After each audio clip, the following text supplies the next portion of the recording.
सिंदखेड तालुक्याचे आमदार जयकुमार रावल यांच्या दबावामुळे खोटे गुन्हे दाखल. राष्ट्रवादी काँग्रेसचे कामराज निकम यांचा आरोप. सिंदखेड तालुक्यातील वायपूर येथील तरुणावर राजकीय द्वेषातून खोटे गुन्हे दाखल केले जात आहेत. आमदार जयकुमार रावल हे तक्रारदारावर दबाव आणून हे गुन्हे दाखल करत आहेत. त्यामुळे अशा घटनांची निष्पाटपणे चौकशी केल्याशिवाय गुन्हे दाखल करू नये अशी मागणी राष्ट्रवादी काँग्रेस शरद पवार गटाचे कामराज निकम यांनी केली आहे. याबाबत बुधवारी त्यांनी पोलीस अधीक्षक श्रीकांत दिवरे यांना तसे आशयाचे निवेदन दिले. वायपूर गावातील दत्तात्रय पाटील हे आमदार रावल यांच्या संस्थेत कामाला आहेत.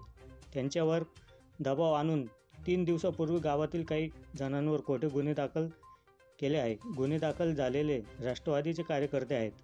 राजकीय द्वेषापोटी त्यांच्यावर हे गुन्हे दाखल करण्यात आले आहेत असा आरोप कामराज निकम यांनी याप्रसंगी केला.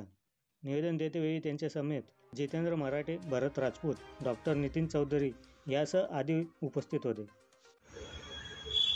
राष्ट्रवादी काँग्रेस पक्ष शरद पवार साहेबांच्या आदेशान्वये सिंदखेड विधानसभा क्षेत्रात महाविकास आघाडीच्या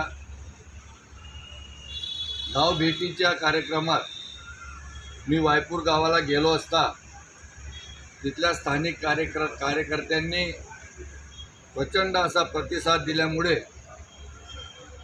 8 तारखेला कार्यक्रम झाला आणि त्याचा राग येऊन स्थानिक आमदारांनी त्यांच्या कर्मचाऱ्याला लावून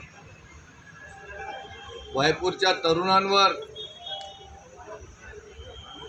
एक घातक असा गुन्हा दाखल केला. दरोड्यासारखा गुन्हा दाखल करून तरुणांना अटकवण्याचा प्रयत्न केला आणि तो गुन्हा सिंदखेड पोलीस स्टेशनला दाखल झाला. आम्ही SP साहेबांना, काँग्रेस असेल, राष्ट्रवादी काँग्रेस असेल, शिवसेना, उद्धव बाळासाहेब ठाकरे गट असेल यांच्या वतीने निवेदन देऊन विनंती केली. आणि हे गुन्हे, खोटे गुन्हे दाखल करण्याची परंपरा सिंदखेड मतदारसंघात जुनी आहे आणि असे खोटे गुन्हे दाखल करून लोकांचा आवाज दाबण्यासाठी हा प्रयत्न असतो. लोकशाहीचा खून करण्याचा हा प्रयत्न असतो.